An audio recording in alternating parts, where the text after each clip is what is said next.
За 4 години теренът около пазара в Кърджали и по-точно около площадката за промишлени стоки се е превърнал в сметище. Боклуци от всякакъв вид и калибър са разпръснати около тържището.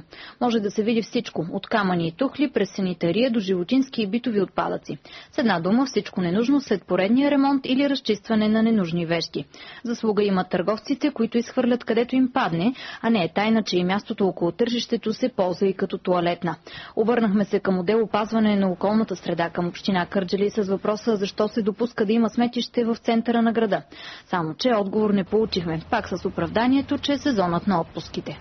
Добър ден, от телевизия, с която се обаждам. Аз се добър Джулиевата се. Сметищата, тези, които са на територията на град Кърджали, вие като отдел екология може... Съжалявам, аз не мога да ви дам тази информация.